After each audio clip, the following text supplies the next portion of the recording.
let's go ahead and get started. Welcome, guys. Svetlana's joining the feed. Thank you for coming. So this is how to invest in mobile home parks, featuring a real case study of a park that my partner and I took down back in October. So thank you again. This is, if you're new to my channel, my name is Keegan with Mach 1 Equity, and I'm joined by my friend and partner, Todd Sulzinger from Blue Elm Investments. So hope you guys enjoy what we have to show you today. We're going to start off with just some housekeeping for questions. So we're going to do a Q&A at the end. So if you have any questions, then just keep track of them, put them in the chat box or the Q&A box, and then we'll address them all at the end in a Q&A session. Do your own due diligence. None of this is taken to be gospel, but just our opinions and experience with this park. Nothing in this is to be construed as an offering. Replay, there will be a replay sent out within usually by about 48 hours. So expect that by Friday. I'll email that out to everyone once it gets updated up to YouTube. So, all right. And one landed. All right.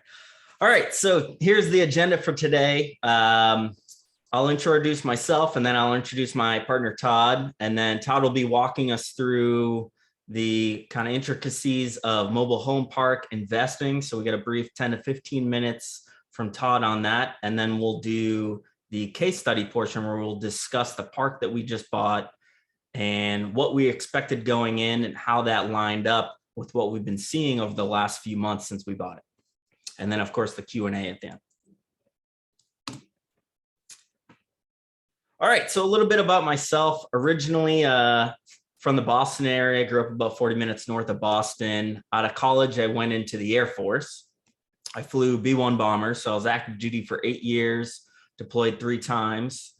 And while I was still active duty in the Air Force, I got stationed up in Rapid City, South Dakota, which was actually a really lovely place to live. I really enjoyed my time in South Dakota. And one of the things that was great about it was I started investing in real estate. So as I moved up there, I was tired of being a renter. I wanted to start to build wealth. And I started looking at duplexes. So I bought my first duplex. I didn't know anything about real estate. It was all just kind of back of the envelope math. And, you know, maybe I saw some HGTV TV shows or something and kind of figured out, okay, here's kind of how the math works out. This one that I found seemed like the numbers would work out. So I lived in one side, rented out the other. And then I had a roommate, and between my roommate and my renter, I had all my mortgages and bills paid for. So that worked out really well. A couple of years later, I bought another one, and then a couple of years later, bought another one. So that by the time I got out of the Air Force, the thing that I really had to show for that time in that career was that I had these rental properties kicking off cash flow. So I kind of had the aha moment of, oh, wow, this is a really good way to build wealth. I actually enjoyed being a landlord. I liked turning a property around, getting it rented, seeing people come in and be happy with a nice new renovated, clean place to live. So I enjoyed that. So I wanted to pursue that full time. I was also very fortunate that I got into cryptocurrencies and Bitcoin way back in 2013. So that gave me a bit of a safety net to pursue this without having a full-time salary, basically, right? So with that, I founded Mach 1 Equity back in 2019, and I'm still going with that today. So here's a couple highlights of some projects. So starting with the left, and we'll go clockwise, we have Glen Oak Apartments. So that was a syndication that I'm a partner on for 232 units in Houston, Texas. We took that down about a year ago, last March. And when we took over management, that was a severely neglected property. It was riding around 65, 70% occupancy. We've since got it stabilized in the mid 90s. We're about halfway, 2/3 of the way through our renovation plan. We've got all new roofs on the property, exterior paint and we're doing interior renovation. So we're really excited about the progress we've made on that property. We're already meeting our year 2 pro forma rents. And since we've increased rents, we just did a rent raise last month and we actually saw increased traffic after the rent raise. So kind of a funny little insight into renter psychology. Sometimes if you're priced too low, might be dismissed. So we're pretty excited about where that property is and where it's headed. Going up to the top right, that is the Ganala Plaza. So that was a project that was a ground up development with my partner Kelly out in Loveland, Colorado. And that was an interesting project, especially because of the timing of the project. We completed the raise for that basically right as COVID was hitting back in February of 2020.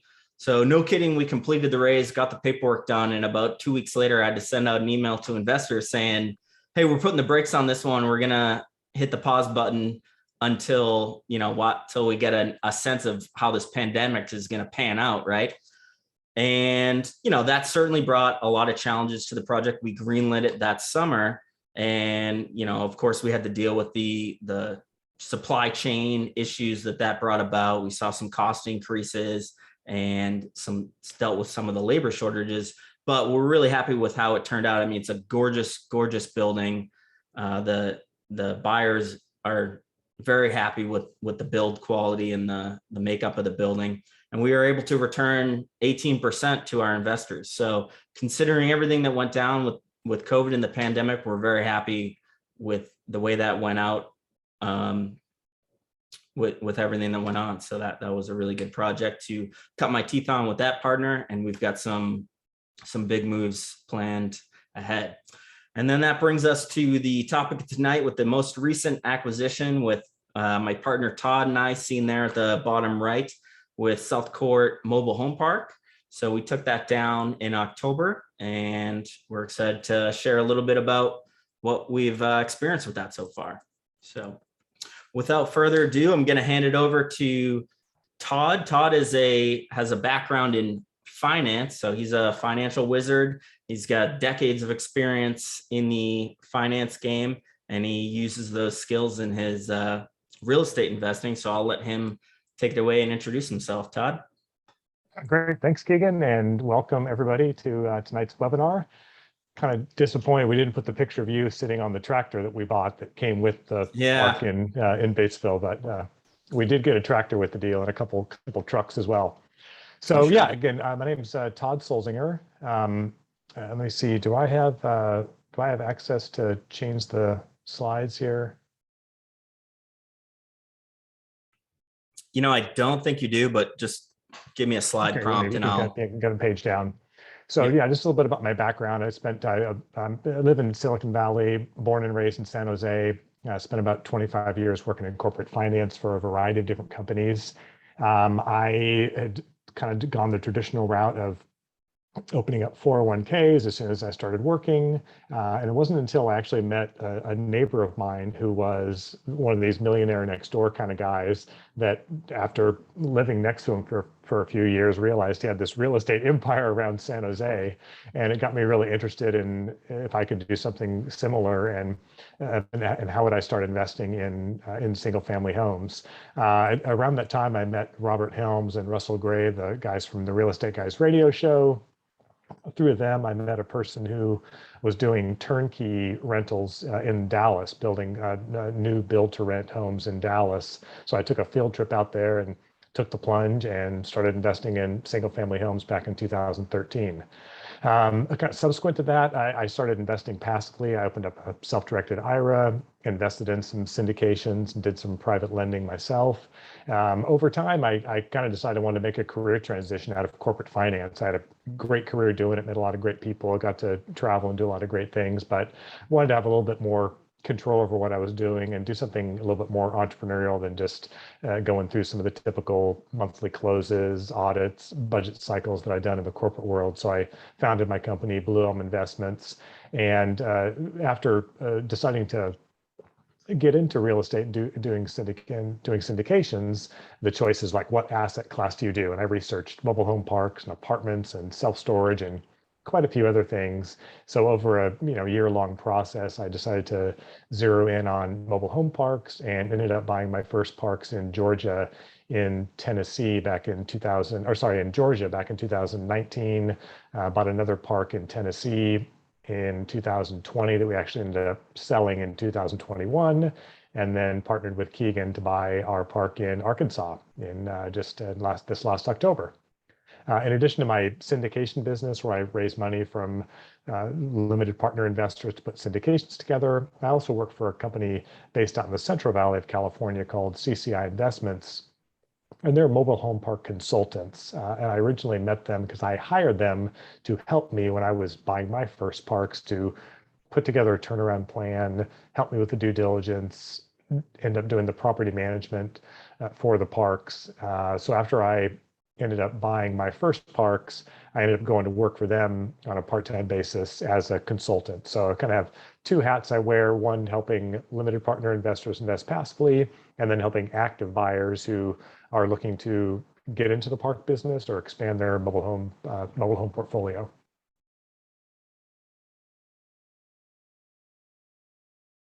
So just a little bit of summary about mobile home parks for those who might not know a lot about the business.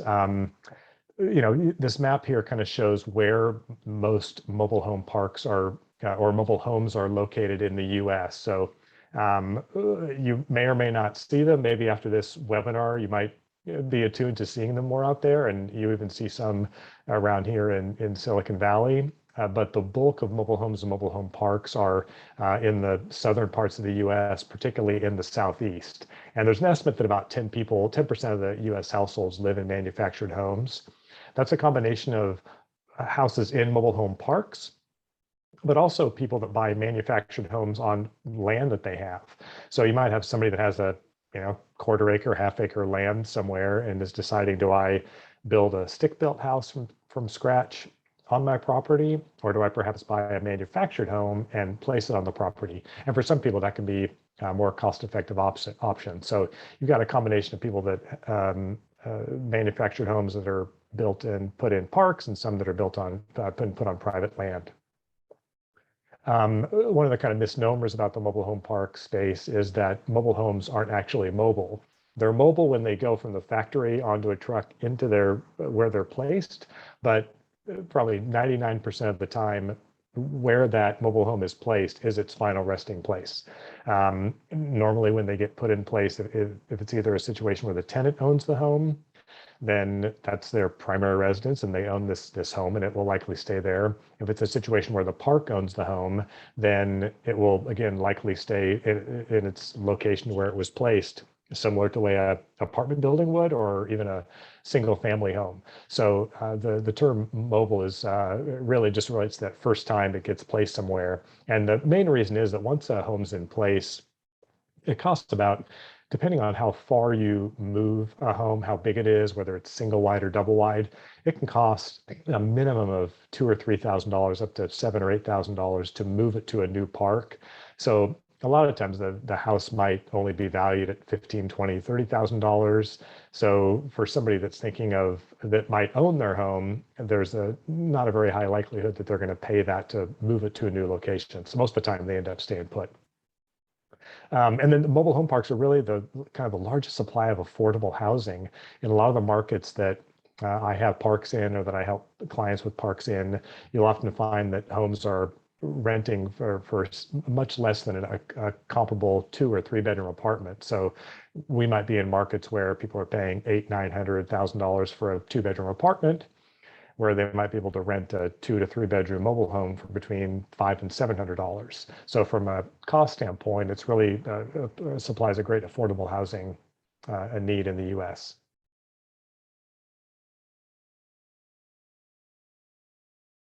Next slide. Great.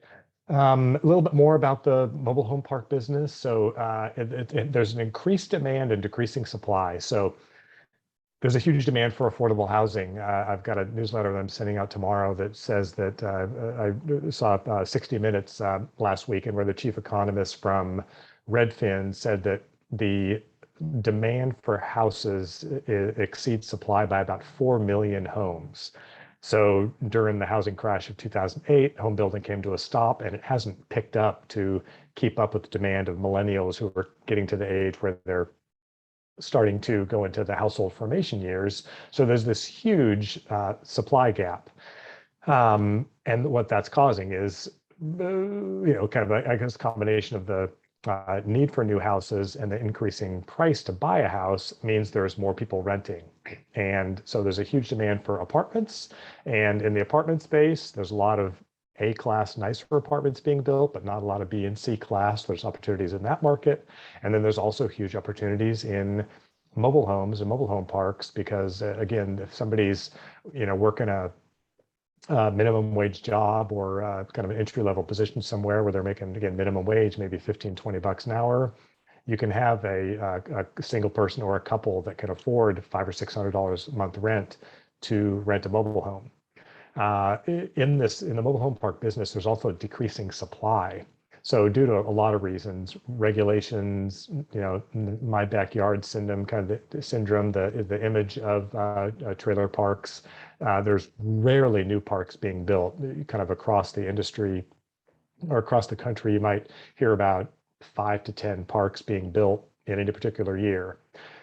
Conversely to that, some parks end up disappearing for redevelopment. And you see it here, especially in Silicon Valley, where there's been a few parks that have just closed up because the land's too valuable. So it's really the only multifamily asset class where there's a decreasing supply. So I think those are good demand drivers for the business.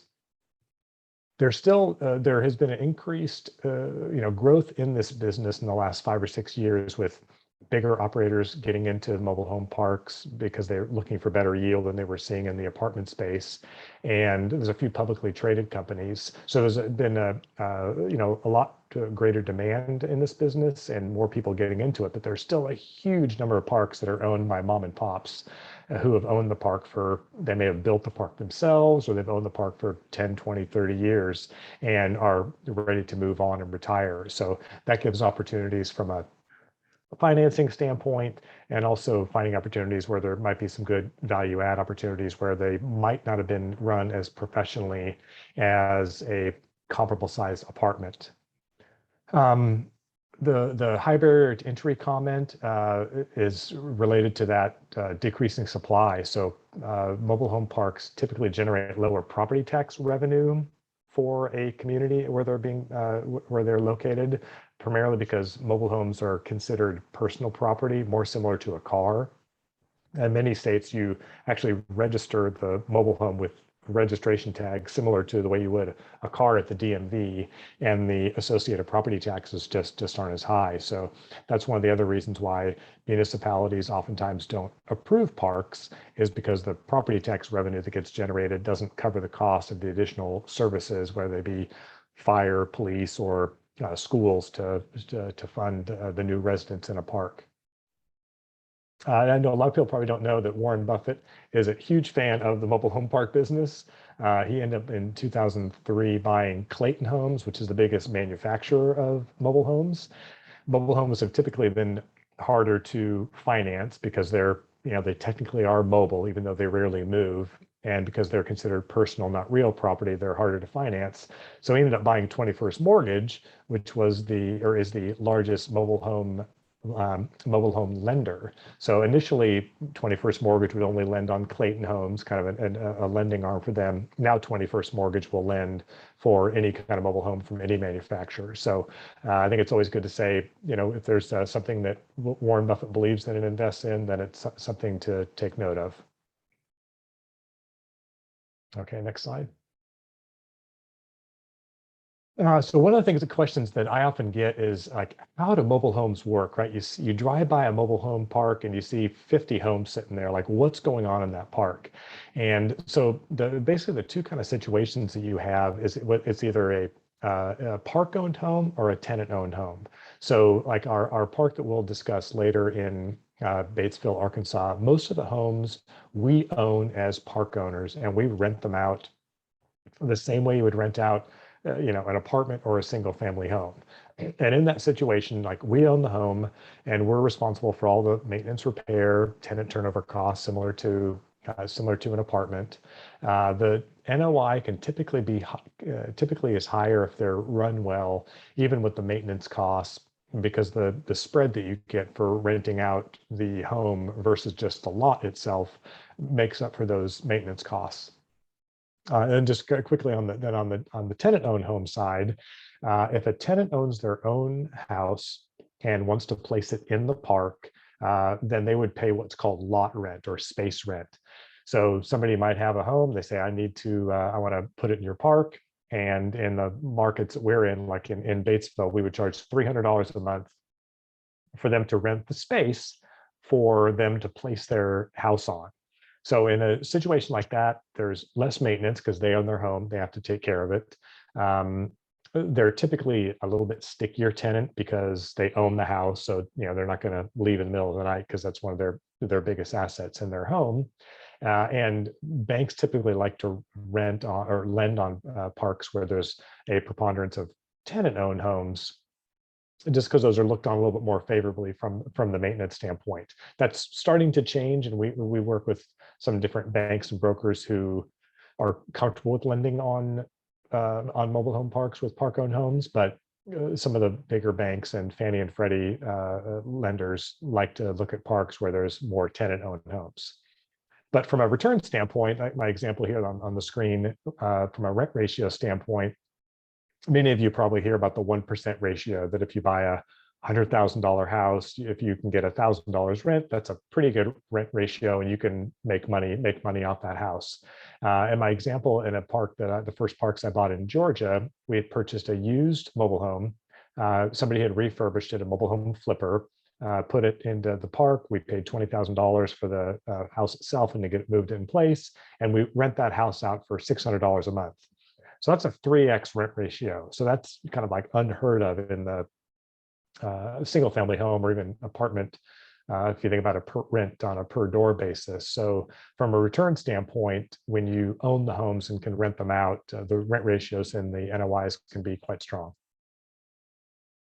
Wow, that's crazy. I think ours is even a little better than that 3x. So we'll talk about Well, that. yeah, right. I mean, because it's the price of mobile homes has gone up a lot in the last couple of years, partly due to the increased demand where you have a lot of newer operators coming in with lots of vacant pads that want to fill them with new homes. A lot of delays during COVID due to supply chain issues, and some of the plants were closed because of COVID. So, but we're still seeing situations where we can get landed used homes that are in decent shape for $25,000 or so. So the return on investment for those, once you get them in place, when you can find them, are really great.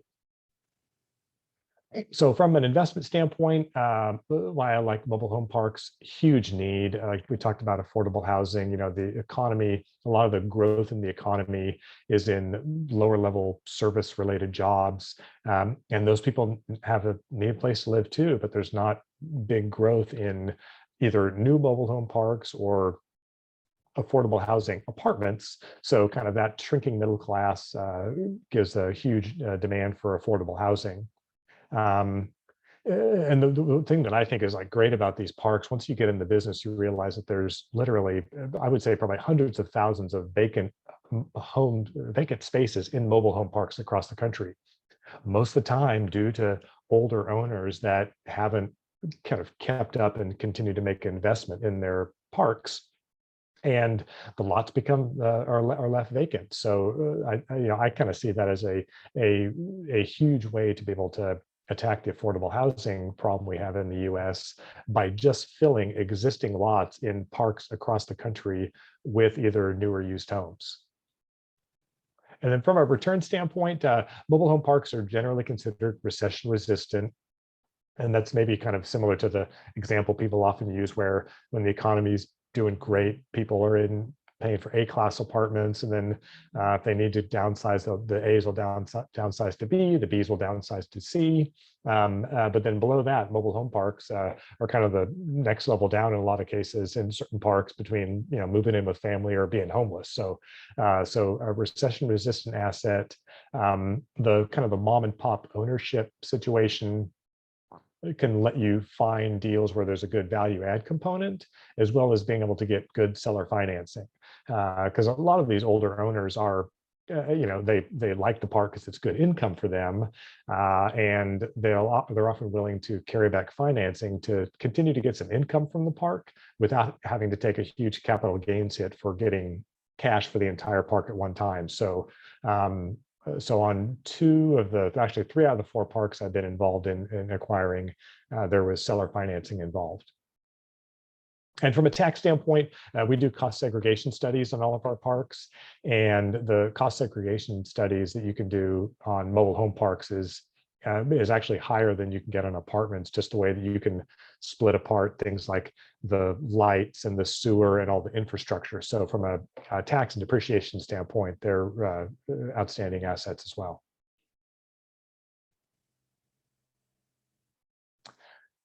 So then it just seems like, why isn't everybody doing it? If it's like such a great asset to invest in, everybody should be doing it. There's kind of still the stigma around mobile home parks. It's 10% of the people live in manufactured homes, but a much higher percentage of people have lived in apartments and single family homes. They kind of like get that model, and there's not the stigma around that. And there's also a higher level of due diligence. Mobile home parks are oftentimes built kind of on the edge of town or possibly in the county.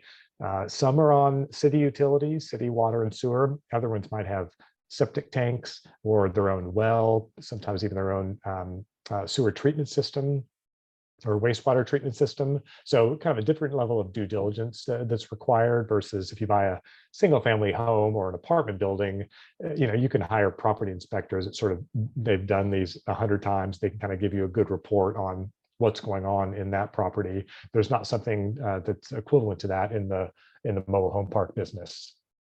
From a management intensive standpoint, I would say it's kind of similar to when you're in the affordable housing space like I'm in. The tenant profile can be more challenging to manage, similar to if you're if you own like a C-class apartment.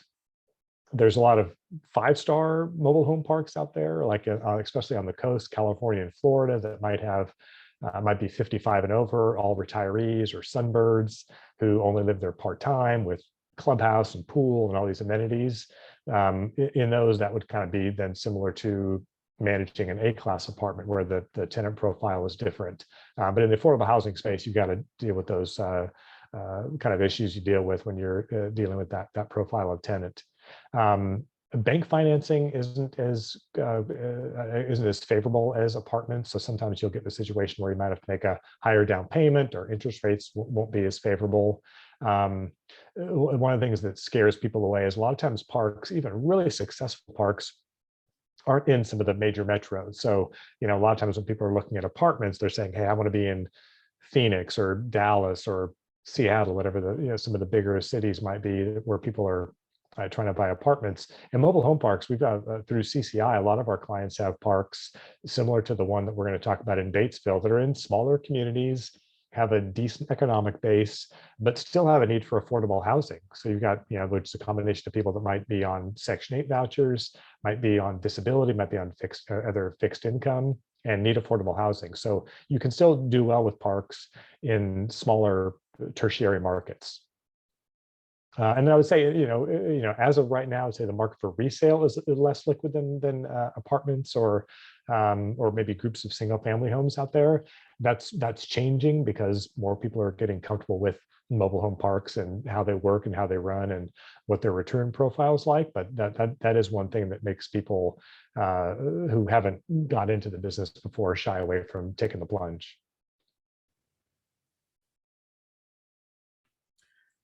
Yeah, it's awesome. It was cool seeing this presentation and kind of in my mind comparing it to our park and just where things kind of line up with what you're saying and just seeing how that compared. I think there's a lot of solid information in there. Obviously, you could probably talk about that topic for hours and not cover everything, but I think that was a really solid overview for everyone that's just wants an intro to mobile home parks and that asset class. So I think with that, we'll change gears now. Now we'll get into the case study portion. So this was, as I mentioned, this is a park that Todd and I partnered on and took down in October of last year. So we've owned it for a few months now. So we'll kind of go over the specifics of the park to give you an idea of kind of what we were expecting going into acquisition. And then we'll take a look at how that lined up with what we're actually experiencing now, like 4 months in. So, so big picture, the park is located in Batesville, Arkansas. So it's about an hour and a half north of Little Rock, Arkansas. So it's a tertiary market, which, as Todd said, is very common with mobile home parks.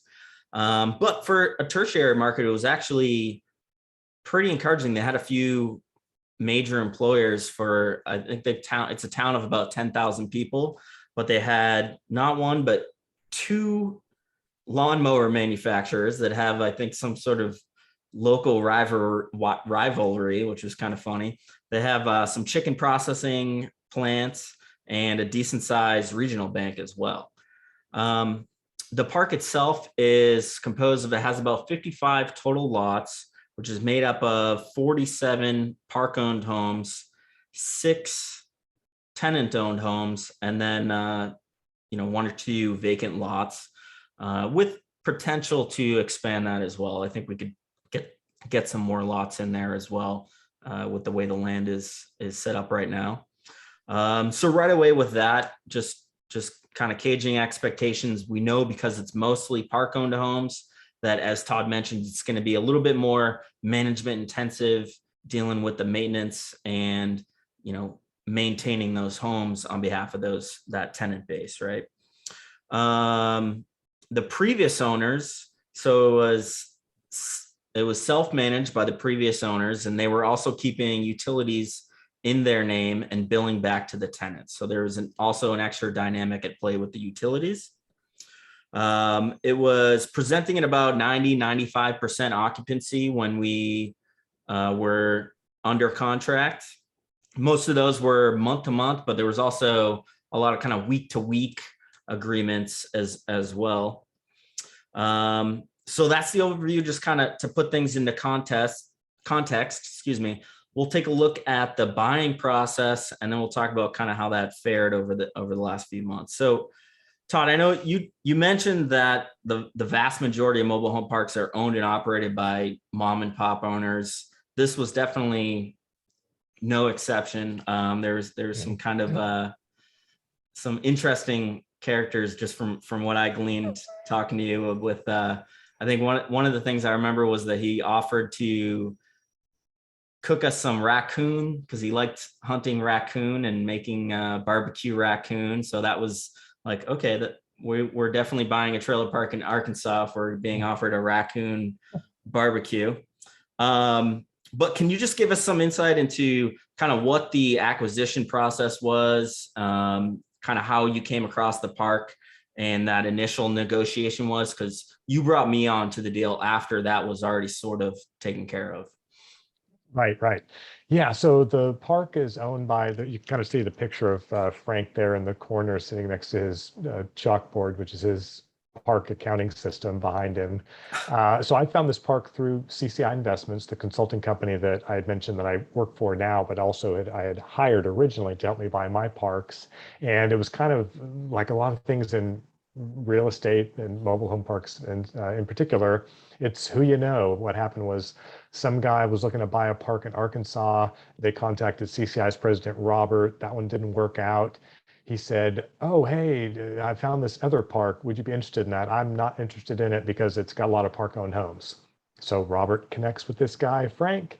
They hit it off really well, and then just had a lot of back and forth in terms of the right kind of mix of price and seller financing, and ended up coming to an agreement for a purchase price of $750,000.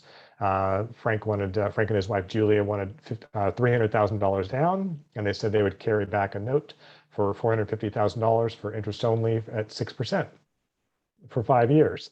And they were really comfortable with that because they've owned this park and they own a couple other smaller parks, but most of their career they were mobile home dealers, and their business was about selling mobile homes to people that would put it on their own land, and they would carry back financing for them. So people would come to them and say, hey, I've got half acre of land.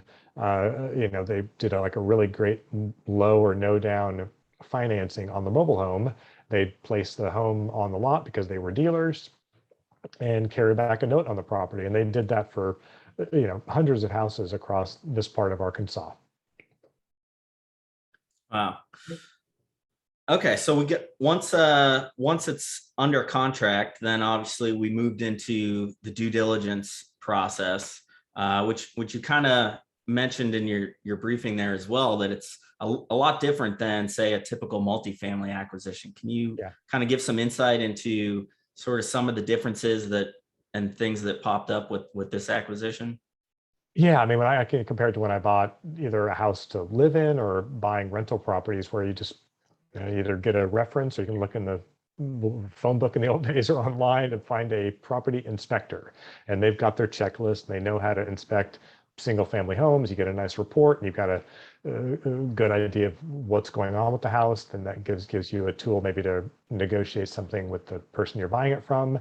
Mobile home parks are a little bit different, right? You come to this park and we knew that it had city water, but it was not hooked up to the city sewer. So it's all septic tanks. Yeah. But being an older park, you don't know where all the septic tanks are. Mm-hmm. So that's kind of something you just have to, do a little bit of kind of, educated guessing on. And that is where CCI Investments and Robert, their president, has been in this business long enough to know some of those questions to ask. But we also did bring a plumber out to try to identify where some of the septic tanks were and if there might be some issues. So that was one thing that is, when you go into buying a park like this with septic tanks, you're not always going to have 100% of the questions answered. And Keegan and I put that into our plan. We said, okay, we're buying the park for this, but that was one of the bigger CapEx pieces that we set aside. Was we think there's about 20 to 25 septic tanks in the park.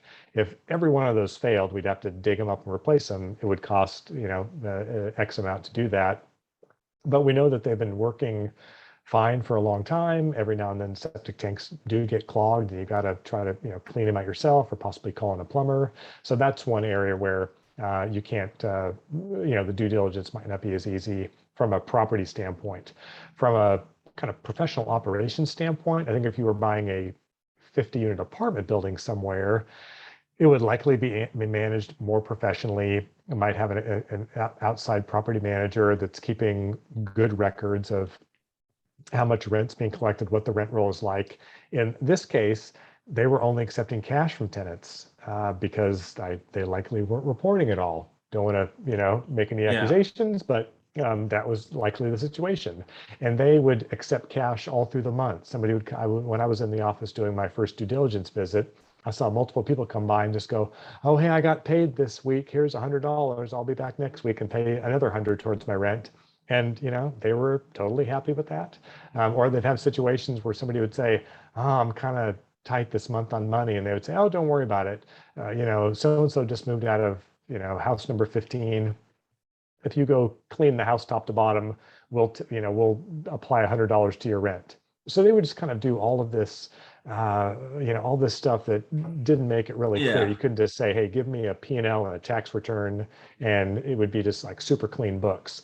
So then you kind of have to, walk around the park and, see what it looks like. Does it look like these houses are occupied?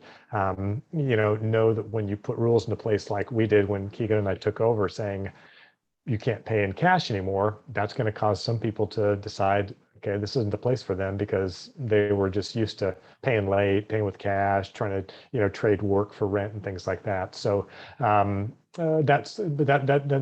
comes into play in terms of what kind of pricing you can get. If it was a 55 space apartment that was fully occupied, you'd pay a lot more than we'd paid for this park. So there is kind of a balance you play between making your best guess on certain things in the park in terms of what you expect and the value you're getting. Yeah, there was definitely a lot of kind of inference and I think there was, for us, leaning on CCI and the Robert, the consultant, and just his years of experience, where there's a few things where it's like, we're really concerned about this. And he'd say, look, here's how this works. And this is pretty standard and blah, blah, blah. And you just kind of, like you said, that is part of the opportunity, is that because everything is kind of a mess, there's just no records. It's not like when my partners and I bought that Houston apartment complex, they had a team of people that went through and they combed through every lease and go through all the books, and every single apartment has 30 photos taken of it. It's a lot different process, where this is, you're getting a lot of hearsay, and you're just having to kind of build that picture of what is actually going on in that park, and also just sort of accepting the risk of, hey, you know what, this might not match up to what they're telling us that they're doing, but over time we're going to be able to achieve, X with our business. Yeah, and a lot of that is from again, with the help of Robert at CCI, all of his experience to kind of work with a lot of ratios. It wasn't really going to do that much for us to get like a complete P&L from the sellers. They gave us copies of water bills. We knew what the property taxes were. We knew what he was paying some of the maintenance people. But it really takes experience in the industry to know that, okay, if we've got in this park this size with 46 park-owned homes, they're probably going to cost about this much to maintain. We know what the utility bills are going to be. We kind of have an idea about how much we're going to have to pay an on-site manager or maintenance person. Right. So in some cases, you really do work with ratios from experience versus, looking at somebody's P&L. Yeah. Because, and probably in mobile home parks and other assets, if you get a P&L that looks too good, they're either inflating revenue or not showing all their expenses. Or if they're really bad, then it makes you think, are you really going to have the park really going to run that poorly once you take over? And the hope is, if you've got a lot of experience running parks, you'll be able to do well with them and kind of manage expenses and grow the top line revenue. Right. Well, a good example is probably the best one is which you kind of alluded to, was that he was sort of doing a piecemeal collections process, because he was in the park every day or 4 days a week. He's able to say, all right, well, what do you get on you? $50? Give me $50 now. And then the next week he'd do the same thing. So at the end of the month, he was able to show collections amounting to, X amount, but that's not realistic for us to expect to do that, especially when we're having to bring on an on-site manager. You have to accept that you're going to have some early losses with that, because that's not really sustainable, right? So, all right. So let's do this. I'll run through kind of what our, P&L looked like, what our assumptions going into this deal were, and then we can kind of talk about how that compared to the last few months. So, not occupancy was basically full. It's probably like 95% was what we were being told. We knew there was a few vacancies, but for the most part, it was pretty much a full park. So gross rent collections, we were expecting around 28,000 a month, with expenses being around like 19 to 20. So that gave us a net operating income about, 7 to 9,000 a month, or about 80 to 110,000 on the high side, if everything was kind of running perfectly, right? So we were expecting, the way the numbers worked out, we were expecting cash on cash about, 7 to 10%, somewhere around there. And then what we experienced was, as soon as we took over, we had probably that first month, like 8 to 10 move outs, or Right. And that was kind of, during that transition time, you're really not sure like what's going on. Is it because they knew they were going to get kicked out because there's new sheriff in town? I think there were some people that left, similar to what I experienced with the parks that I bought in Georgia that also were all cash, that people are just like, okay, I'm leaving, or this is just too hard. That's what I'm used to, and I'll just find some place else that does it the old way. Yeah. And there was also kind of the rumor mill was that the sellers kind of poached some of the best tenants and moved them into some homes they owned across town as well. So whether or not that happened, who knows? But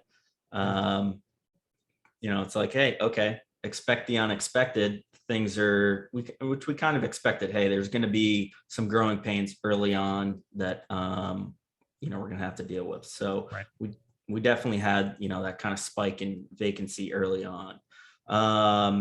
But also with our management, we started off initially with the manager that only lasted, how long did that initial manager in Oh, place? like maybe a week or two. And it's so funny. I mean, some of it's the mobile home park, typical mobile home park business, but like with this guy, Frank, the guy we bought it from, he'd call me and say, "Oh, I got a great manager." And then a couple days later, "Oh, I think I'm gonna have to fire the manager." "What happened, Frank?" "I don't know. I just don't think I can trust her, but I found this new person and they're great. I love them. They're super hardworking and smart." And then a week later, "Oh, they didn't work out. I had to fire him." So probably like even before we bought the park, there was a couple of turnover, a couple different people, and then we bought Yeah. it, and so again, somebody worked out for a few weeks, and got to our current manager, and and we're struggling even with them. Hmm. Yeah, that's probably one of the biggest challenges is finding someone on site to manage it well. And I think this is something we had these conversations with Robert even before we bought it, was to expect, you know, 3 or even 4 managers in the first year or two until you kind of find someone that really fits the bill and can fill that role. Which really is aligned with our experience. As you said, there's kind of been a deficiency in the management aspect, but I think as long as you recognize it, we've been able to kind of thread that needle and manage that. Would you say, right? Yeah, and we're trying to mitigate that somewhat. CCI manages some other parks in Arkansas, a couple hours away, and they have a husband-wife team that is a good management team a couple hours away, and they've actually come out to the park on a couple occasions just to do site inspections, train the manager and the maintenance guy on what level of repair, because the maintenance guy, did some work and sent us some pictures and some reports saying, "Yep, these houses are rent ready to go." And then this other guy came by and he goes, "These things aren't ready to rent." So he just knew that their standards weren't at the level they needed to be. So, they need to be trained. I could imagine, I don't know, maybe in an apartment building that, maybe has more income coming in, you might end up, paying more for a contractor type person to do that. But that would kind of be cost prohibitive in a mobile home park. So you are trying to find kind of this, sometimes a needle in a haystack, this good person that's kind of smart, is a general handyman. Yeah. Maybe he's married to somebody who can collect rent, show tenants houses, things like that. But it's rare to find a kind of professional property manager, like an apartment property manager, to take over a park. Yeah. And I know one of the feedback on the maintenance guy was that, oh, he does pretty good work. He's just slow as molasses. So again, this is just one of those situations where you just have to kind of tailor your expectations to go, okay, like something, maybe it should take a week. And we just expect, okay, it's going to take 2 weeks. But if he gets done at an acceptable level, then maybe that's just something that you kind of accept it in the short term, at least, right? Right. So and then another example would be with the manager. Initially, when we first take over and we have all these people not paying rent and we're trying to send out 3-day notices or even move to eviction with a couple problem children, well, she doesn't know how to do that. And then we don't really know how to do that because we've never owned a park in Arkansas. So there was that initial shuffle of like, okay, let's just hire a lawyer, pay them the $1,500. They'll go through the process. We'll kind of learn the process, and then we can kind of hold the on-site manager's hand a bit through that process in the future, right? So, Exactly. Right. Right. yeah. So I think right now we've kind of been riding around. I think initially we probably hit a low point of about like 60-65% occupancy, and now we're up to Yes. Yep. 70-75% occupancy. So there was definitely a churn. There was definitely some turnover in those first few months. And, we had discussions with Robert about this where, like the first month or two, I was kind of like, is this okay? Are we, dropping the ball here? What's going on? Said, no, just, this is very normal. Things often get worse before they get better. Yeah, and And some of it, and the park had a reputation that, you could go in and, and only pay when you could. Yeah. And the owner, like, you sit down with him, he's a super nice guy, took me out to dinner, like, again, super friendly, but he was a tough landlord. If people didn't pay their rent, he would just go and shut off their power. And, which Yeah. we think is illegal to do, but he swears that his park was grandfathered on some older hotel-based laws, and he says, no, absolutely, I can do it. So, okay, that's how that was, instead of hiring an eviction attorney, he would just go shut people's power off until they paid. Okay, Yeah. well, we're not going to do that, but it made collections tougher. So there's just things like that, again, that you don't really know until you take over to understand, okay, this is the way the park's going to run. And sometimes that just kind of takes time to get through that. Yeah. And he was even, I think there was some pictures of, they would just throw people's stuff out on the front lawn and just kind of lock the Yeah. trailer up from him. Yep. So he was pretty hardcore. Yeah. So yeah. But I think, we're at a point now over the last couple months where we've sort of hit the bottom, got semi-stabilized there, and now we're building up that occupancy. And I think the path ahead is pretty encouraging for us. Would you say? I think we're kind of I on the think right so. I track. think, and part of it is that reputation. One of the things that the CCI does across all their parks, and we do this one as well, is we run background checks on all of the tenants. So the previous husband and wife team did not. They would just kind of, maybe they knew somebody, friend of a friend. They knew that if the person didn't pay, they would just shut off their power and they'd leave. So we're being more picky in terms of the kind of tenant that we're going to accept in the park. Yeah. So you've got a lot of tenants that come by and say, hey, I want to rent, or I've heard about this park. And then we say, okay, here, like, pay your $25 application fee and we're going to run a background check. And then, you never see them again. So that's going to take some time, where people, over time, the reputation of the park will improve as we run it better. Yeah. I think that for sure is a big part of it. And we've had that discussion too, with regards to some of the things like changing the name or the signage of the park. There was the opportunity to where you can, like join the local chamber of commerce, and they'll do like a ribbon cutting and stuff. Right.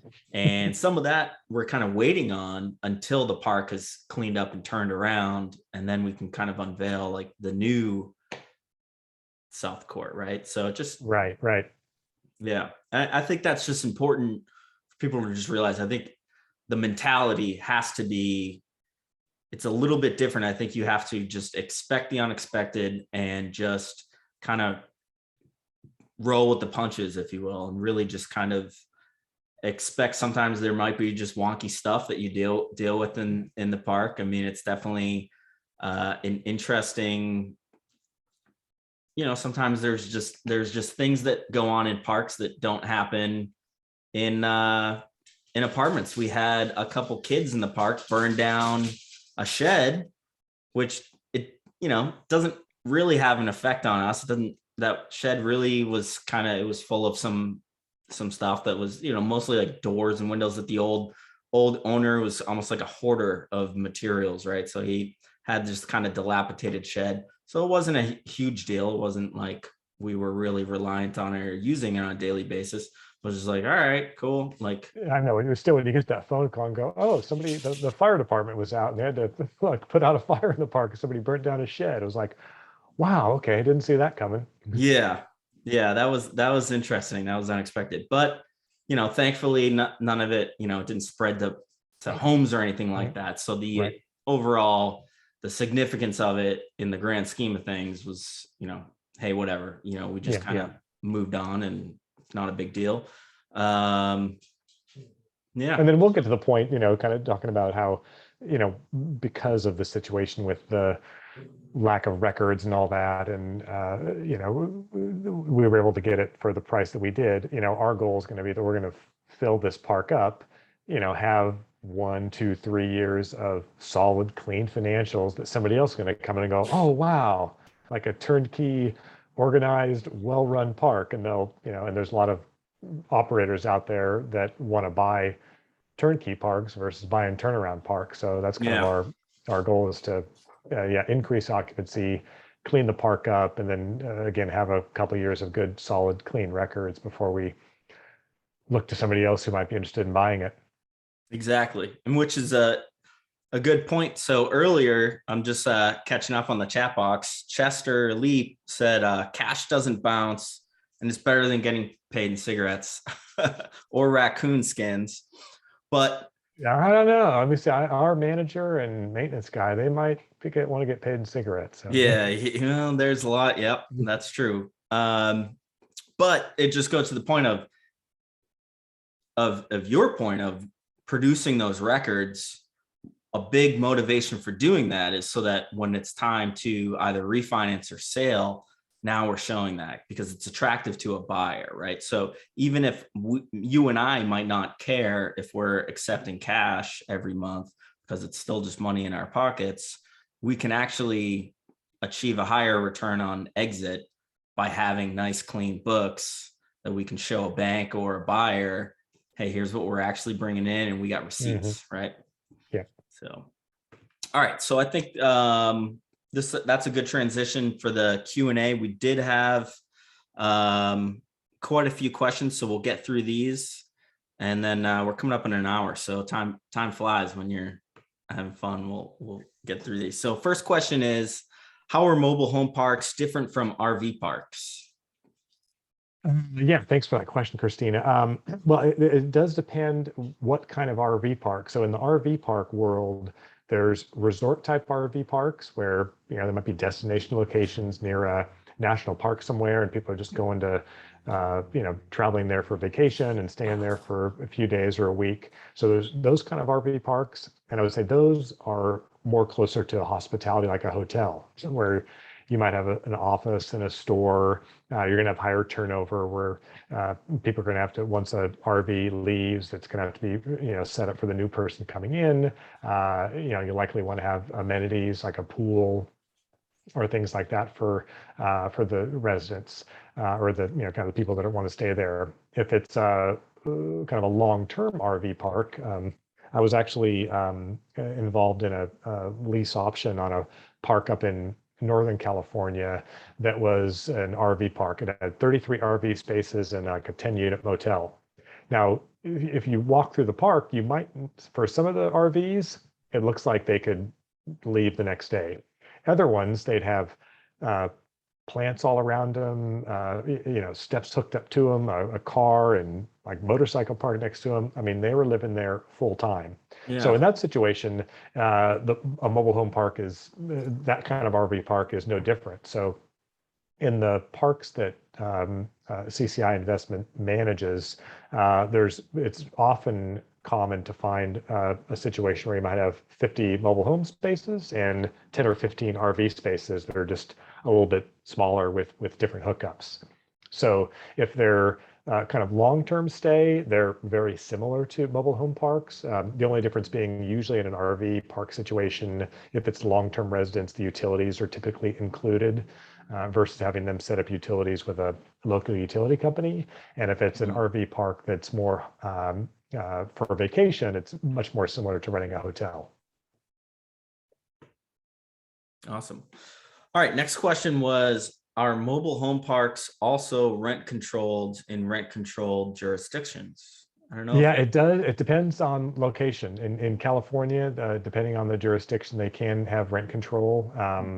So yeah, so it depends. Okay. I don't want to, I'm not involved in parks that have rent control as an issue. So, but yes, they would often, I would say more often than not follow the same rent control. Okay. So yeah, just something to add to the due There's diligence such a small list. percentage of the country is under rent control that, Yeah. at least in the deals that we look at, that's not an issue. Yeah. Well, and even if you look at your map, the vast majority of the parks are kind of in the Sun Belt where rent control is less, I guess, I mean, really, rent control is generally in the kind of more liberal cities, right? So it's different. All right, is it possible to get loans on smaller facility, like 4 to 5 mobile homes on a smaller area? How's the loan amortization and interest rate? I mean, we kind of talked about how there's a lot of seller financing just due to the makeup of the, the lack of books and the mom and pop operations. So I don't know if there's a blanket rule of thumb for a I would scenario like that. say it would probably be, yeah, next to impossible to get bank financing on a small park like that. Um, I don't know, unless you're in an incredibly expensive market where you're paying $120,000 a pad. I guess if there was a 5-space park in California, maybe they would, Yeah, maybe you'd find a bank to finance it. But I would say most cases, you just pay Malibu cash or or something. deal with the seller financing. Yeah. Cost seg. So typical cost seg percentage of purchase price.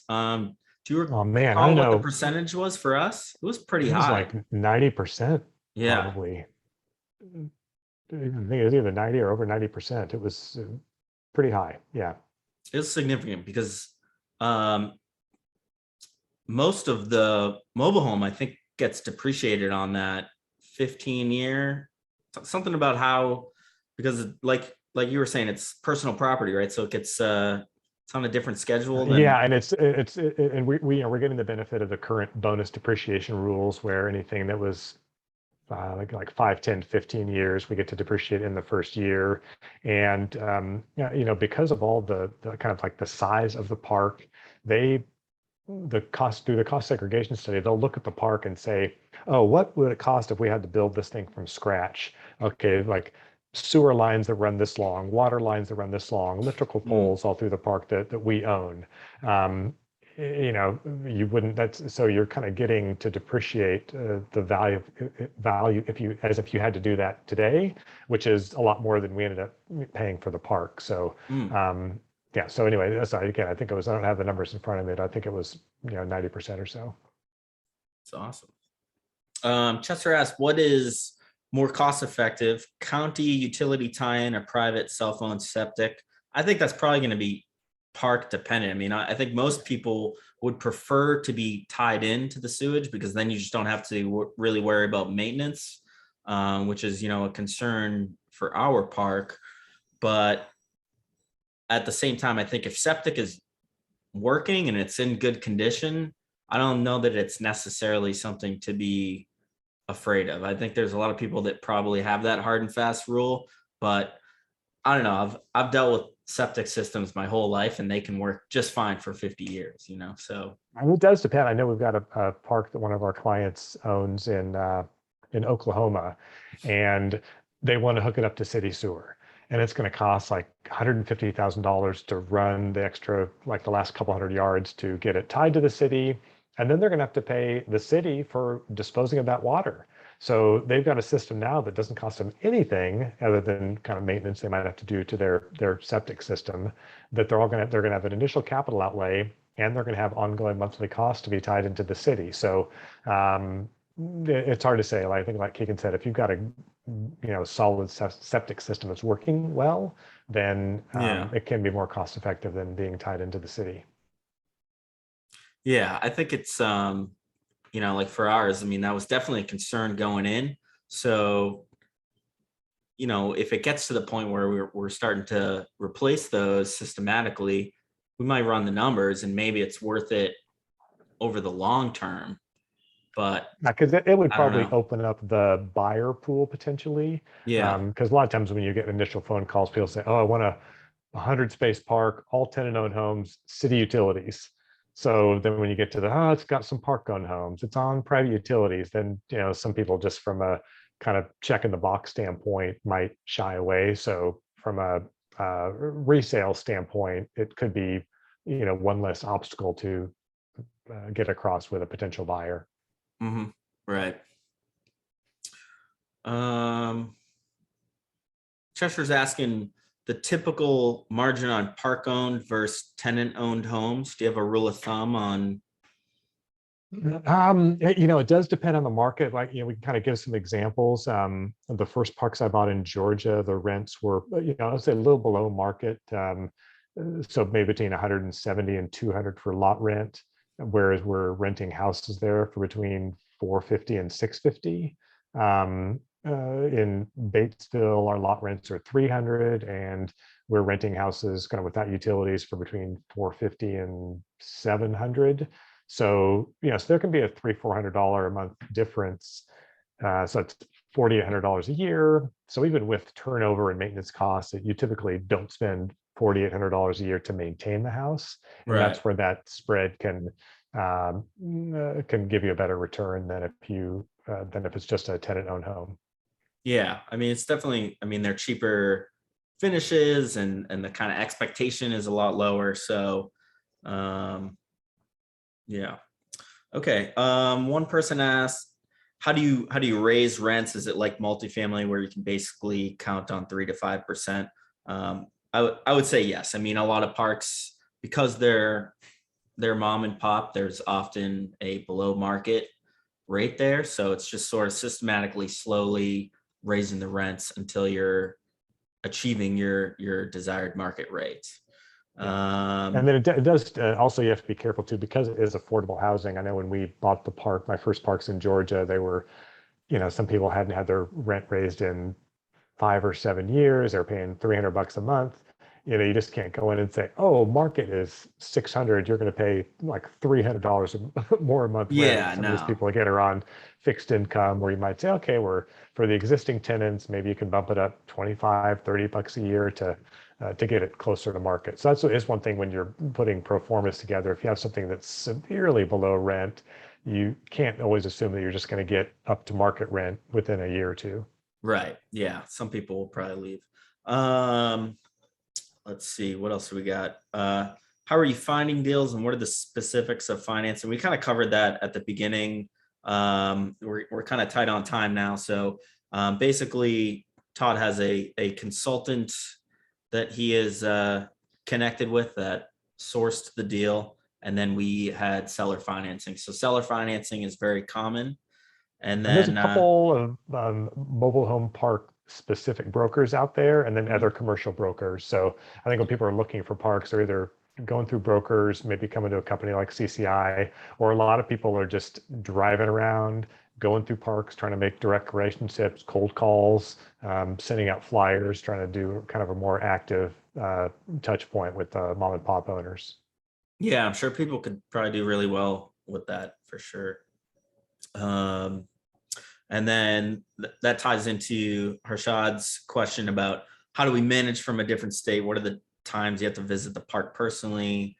Can it be bought and managed without any visit? I think, for us, we are definitely very reliant on CCI and their experience to kind of be our managers of the managers. They're doing the regional manager thing, but they have a lot of connections. As Todd mentioned earlier, we have people from other parks that are able to come and kind of consult on site to help train our managers and to do property inspections and things like that. So that's been invaluable for us.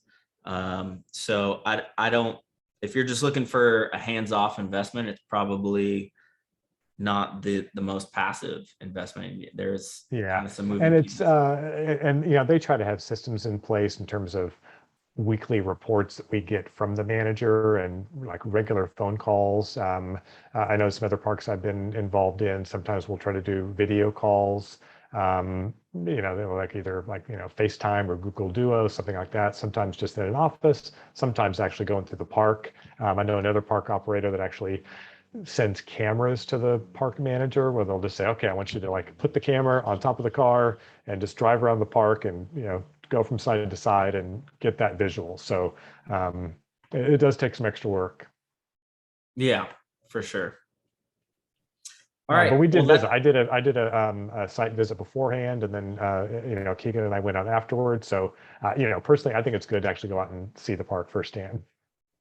yeah, I think it's good to know what you're getting into too. If you're gonna put up the money to buy a park, you should have an appreciation and understand what it is you're getting into for sure.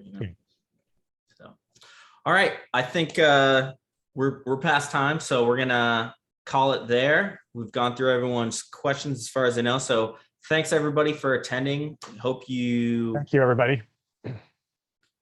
And thank you for joining, Todd. I really appreciate it. I think it was a good topic. We had a lot of signups. We had a lot of participation. So I think it was a popular one. I'm going to go ahead and throw up the slide that has our contact info. So you can reach myself at mach1equity.com, Keegan at mach1equity.com, and then you can reach Todd at blueelminvestments.com if anybody has further questions for Todd or I, or you just want to, you're interested in future investment opportunities. We both offer passive investment opportunities. So if that's something you're interested in, please go to our websites and sign up.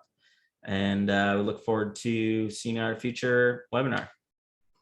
So Thanks, everybody. All right. Thanks a lot, Todd. All right. Take care, everybody. Bye.